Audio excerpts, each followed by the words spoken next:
In today's passage, Jesus reveals himself as the way, the truth, and the life. Jesus speaks to the disciples about a spiritual reality. He speaks about things from above.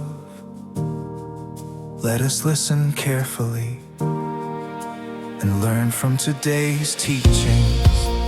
Jesus said, "Do not let your hearts be troubled. You have faith in God, have faith in me as well. In my Father's house there are many rooms. If it were not so, I would have told you. I am going to prepare a place for you.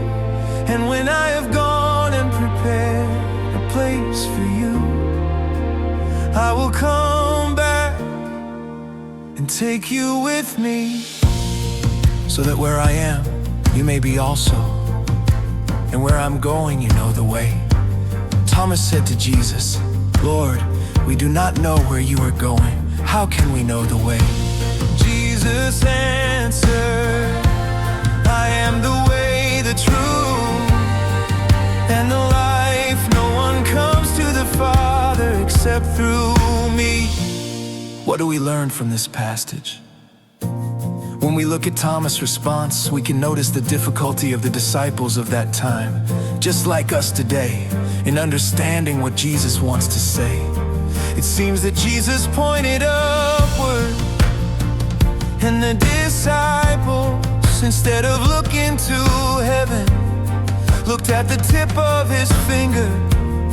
When Jesus said he would prepare a place for us, he was probably speaking about the Passover. Jesus wanted to communicate the experience of living in heaven, contemplating God the Father in a deep experience of peace. Because if we believe in God, we believe in heaven. We believe in love, and we can live in fullness. Believing in God and in Jesus is the first thing we must consider. However, many times we become troubled and we lose our peace, unfortunately.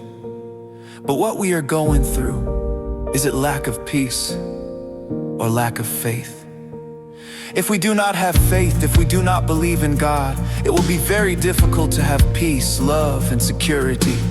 Whoever believes in God maintains intimacy with Him and does not lose their peace, because they know that God dwells in their heart and nothing will be lacking. Making a simple comparison, a person who trusts in God is like a worker who spends the day on a high voltage tower. He knows the risk that exists because of the high voltage and the height, but even so, he is not afraid.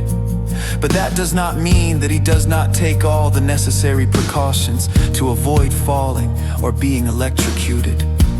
Jesus invites us, "Come and follow me." That is how he calls each one of his disciples. But are we walking with Jesus? Are we living as he taught us?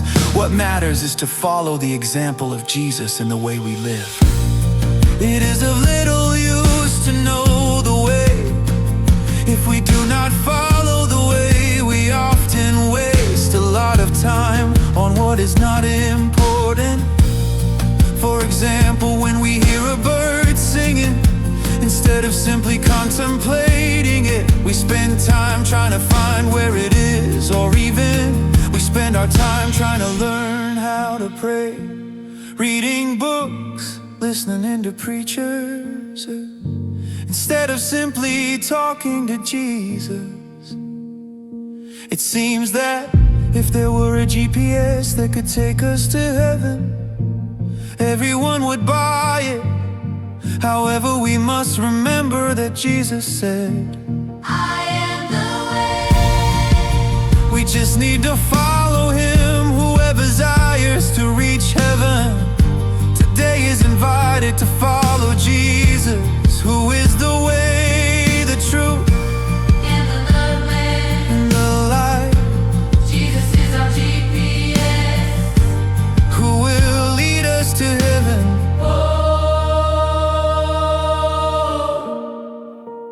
Radio Palabra